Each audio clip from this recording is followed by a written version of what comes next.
Hello everyone.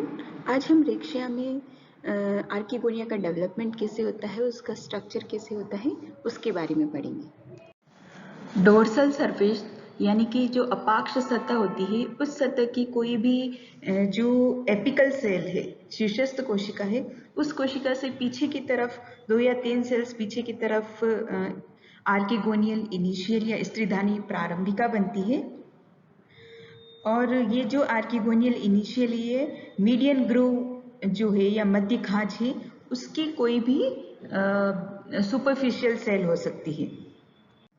तो इसका मतलब क्या हुआ, जो आर्किगोनियल इनिशियल बनेगी वो सेल कौन सी होगी, जो एपिकल रीजन या फिर जो ग्रोथ रीजन वाला एपिकल नोच वाला जो पार्ट है, उस पार्ट से थोड़ा सा 2-3 सेल पीछे की तरफ और मीडियन ग्रोव की जो सेल्स है उनकी सुपरफिशियल सेल से कोई भी एक कोशिका जो है वो आकार में बड़ी हो जाएगी और वो आकार में बड़ी होकर के आर्किगोनियल इनिशियल या स्त्रीधानी प्रारंभिका का काम करेगी। आगे जाकर के इस आर्किगोनियल इनिशियल में डिवीजन होते हैं जिससे कि आर्किगोनिया का फॉर्मेशन होगा। इस आर्किगोनियल इनिशियल में एक ट्रांसफर डिवीजन होता है जिससे कि 2 सेल बन जाएगी, बेजल सेल या आधारी कोशिका, और ऊपर की तरफ बनेगी आउटर सेल या बाहरी कोशिका। यहाँ हम इस स्लाइड के माध्यम से आसानी से इस डेवलपमेंट को समझ सकते हैं। यह आर्किगोनियल इनिशियल है, इसमें एक ट्रांसफर डिवीजन हो गया ये, और ट्रांसफर डिवीजन से आउटर सेल और बेजल सेल 2 सेल्स बन गई। ये जो बेजल सेल है, इस सेल में अब आगे कोई डिवीजन नहीं होगा और ये बेजल सेल ही स्टक का या वृंत का काम करेगी। ओके, जो आउटर सेल है, ये वाली जो आउटर सेल है, इसी सेल से आगे जाकर के आर्किगोनिया की पूरी बॉडी का निर्माण होना है। तो जो ये आउटर सेल है, जिसे कि हम आर्किगोनियल मदर सेल भी कह सकते हैं, ठीक है। ये जो आउटर सेल है, इस सेल को हम क्या कहेंगे आगे जाकर के, आर्किगोनियल मदर सेल। इस आर्किगोनियल मदर सेल में उत्तरोत्तर डिवीजन होंगे और 3 तिरछे डिवीजन होते हैं, वर्टिकल और ऑब्लिक डिवीजन होंगे, जिससे कि क्या होगा, 3 तो परिधीय सेल बन जाएगी और एक बीच में सेंटर सेल बन जाएगी। ये देखिए, 1, 2 और ये 3 पेरिफेरल सेल बन गई और बीच की एक्साइल सेल बन गई है। तो इस तरीके से टोटल 4 सेल्स बन जाएंगी। ये जो पेरिफेरल सेल्स हैं, इन पेरिफेरल्स या परिधीय कोशिकाओं में आगे डिवीजन होंगे इन तीनों सेल्स में, और आगे डिवीजन होकर के ये सेल क्या बनाएगी, जैकेट का निर्माण करेगी। जो स्टेराइल जैकेट चारों तरफ होता है आर्किगोनियम के, उसका निर्माण करेगी। और जो एक्साइल सेल है या सेंट्रल सेल है, इस सेल से आगे आर्किगोनियम का डेवलपमेंट होगा। पहले हम जैकेट कैसे बनता है वो देख लेते हैं। तो जो 3 जैकेट इनिशियल थी, इनमें डिवीजन होता है, जिससे कि टोटल 6 जैकेट इनिशियल की सेल्स बन जाएंगी। 6 जैकेट इनिशियल या 6 जैकेट प्रारंभिक कोशिकाएं बन जाएंगी। इन जैकेट इनिशियल में फिर से और डिवीजन होता है, जिससे कि ये जो जैकेट देख रहे हैं आप आर्किगोनियम के चारों तरफ, वो बन जाता है। ये जो सेंट्रल सेल या एक्साइल सेल है, अब इसमें आगे डिवीजन स्टार्ट होता है। तो एक ट्रांसफर डिवीजन होगा, जिससे कि टोटल 2 सेल बन जाएंगी, एक नेक इनिशियल और दूसरी वेंटर इनिशियल। प्राइमरी नेक इनिशियल को हम प्राइमरी नेक कैनाल सेल कहेंगे। ये जो नेक इनिशियल है, इसे हम अब क्या कहेंगे, प्राइमरी नेक कैनाल सेल, प्राथमिक ग्रीवा नाल कोशिका, ठीक है। तो आगे जाकर के इसमें अनुप्रस्थ डिवीजन होते हैं, जिससे कि 4 ग्रीवा नाल कोशिकाएं बन जाती है। ये देखिए, इसमें ये जो प्राइमरी नेक इनिशियल है, नेक कैनाल इनिशियल है, इसमें ट्रांसफर डिवीजन होते हैं और ट्रांसफर डिवीजन होने से टोटल 4, 1, 2, 3, 4, ये 4 टोटल नेक कैनाल इनिशियल सेल या नेक कैनाल सेल्स बन गई हैं।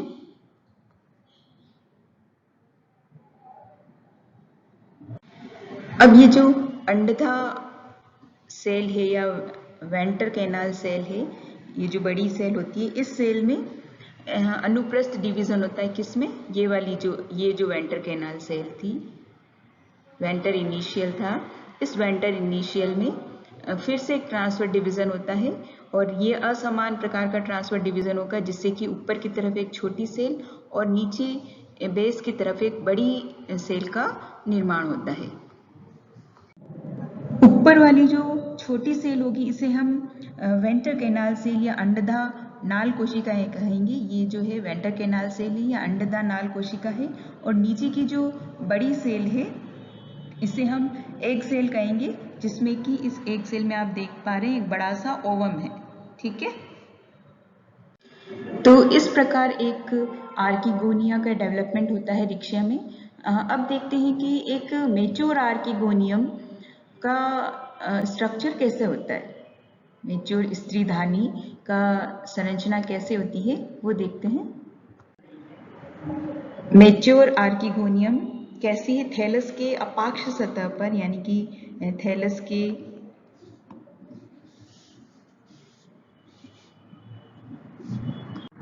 डोर्सल सरफेस पर एक छोटे से व्रंत के द्वारा एम्बेडेड अंतःस्थापित संरचना होती है जो कि फ्लास्क के जैसी संरचना दिखाई देती है। ये जो स्ट्रक्चर आप देख रहे हैं वो एक फ्लास्क जैसा स्ट्रक्चर है और ये फ्लास्क जैसा स्ट्रक्चर पूरा सेल्स के थैलस के अंदर एम्बेडेड है, धसा हुआ है। ठीक है,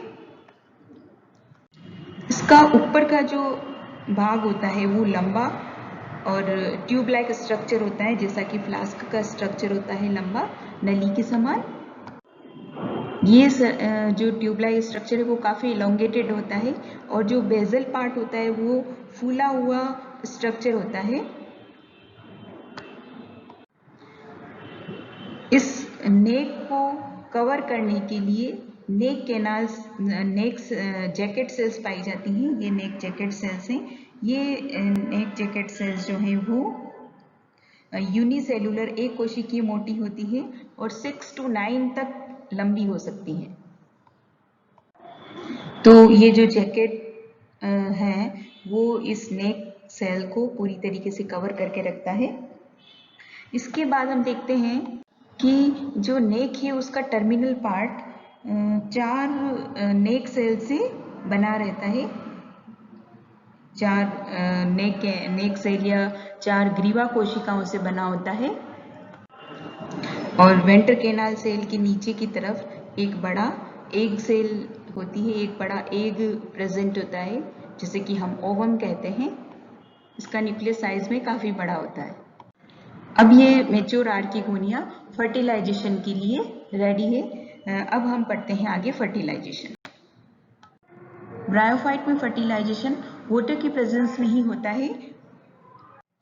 आर्किगोनियम के मेच्योर होने पर जो ग्रीवा नाल कोशिकाएं हैं या नेक कैनाल सेल्स हैं वो और वेंटर कैनाल सेल, अंडदा नाल कोशिका और ग्रीवा नाल कोशिका दोनों विघटित हो जाती है और विघटित होकर के एक म्यूसिलेज जैसा सब्सटेंस बनाती है जो कि वाटर की प्रेजेंस में फूल जाता है। ठीक है, तो वाटर एब्जॉर्व करके इसकी जो सेल्स होती हैं ग्रीवा नाल कोशिका और अंडदा नाल कोशिका, उनकी सेल वॉल फट जाती है और ये सभी मिलकर के एक श्लेष्मीय पदार्थ बना लेती हैं और ये जो कवर सेल या आच्छादित कोशिकाएं हैं उस पर दबाव डालती है जिससे कि आच्छादित कोशिकाएं अपने स्थान से हट जाती है और पूरा एक गैप हो जाता है, एक दूसरे से वो पृथक हो जाती है और आर्किगोनियम का ऊपर का जो पार्ट है वो ओपन हो जाता है। जो म्यूसिलेज बना है वो म्यूसिलेज आर्किगोनियम से बाहर की तरफ आ जाता है और क्योंकि इस म्यूसिलेज में बहुत सारा प्रोटीन और पोटेशियम आयंस प्रेजेंट होते हैं, इसके साथ ही कुछ अकार्बनिक लवण भी पाए जाते हैं और ये जो श्लेष्मा है ये श्लेष्मा आसपास तैरते हुए एंथीरोजोइड्स को आकर्षित करने का काम करते हैं। ठीक है, तो क्योंकि जो एंथीरोजोइड है वो कैसे पहुंच रहे हैं, श्लेष्मा के अंदर जो भी कार्बनिक या अकार्बनिक पदार्थ हैं वो लवण इनको अपनी तरफ आकर्षित कर रहे हैं। इसीलिए इस प्रकार की जो गति होती है इसे हम कीमोटैक्टिक मूवमेंट कहेंगे। ठीक है, कीमोटैक्टिक मूवमेंट या रसायन अनुचलनी गति।